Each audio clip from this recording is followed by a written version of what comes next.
Ouverture ce vendredi du Forum de la jeune fille guinéenne, il vise à réaliser une étude sur la problématique des violences basées sur le genre dans la région de Conakry.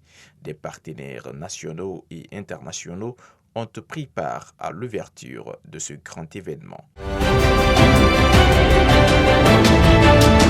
Le journaliste Marouane Camara, connu sous le nom de Marouane Dinguiraye, serait activement recherché par des agents de la direction centrale de la police judiciaire suite à la plainte du ministre Bantamasso.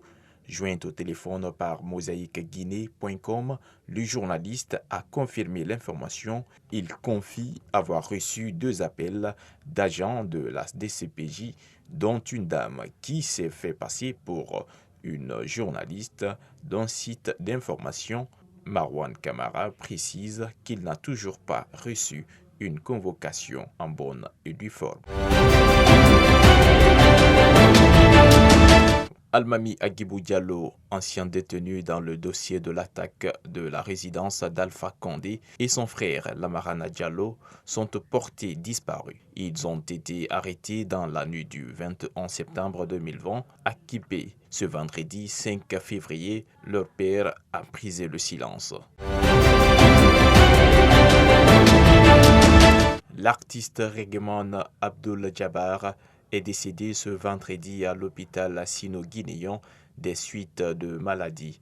Parents, amis et collaborateurs du défunt lui ont rendu hommage.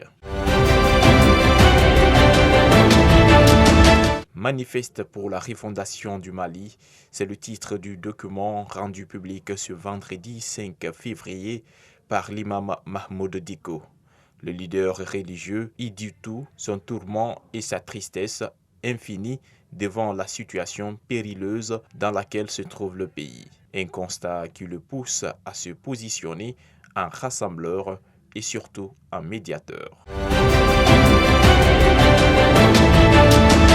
Laurent Dona Fologo, grande figure de la politique ivoirienne, qui fut ministre sous la présidence de Félix Houphouët-Boigny, puis de Henri Konan Bédié, est décédé à Abidjan à l'âge de 82 ans. C'est la télévision ivoirienne qui l'a annoncé ce vendredi 5 février. Le 35e sommet de l'Union africaine s'ouvre aujourd'hui virtuellement pour cause de pandémie de Covid-19. Et c'est justement la gestion de la crise sanitaire qui prendra toute la place ce week-end. Les 55 chefs d'État discuteront des conséquences économiques de la pandémie ainsi que des stratégies de vaccination à venir. Comme un symbole, c'est le président sud-africain Cyril Ramaphosa qui inaugurera ce sommet en tant que président en exercice de l'Union africaine.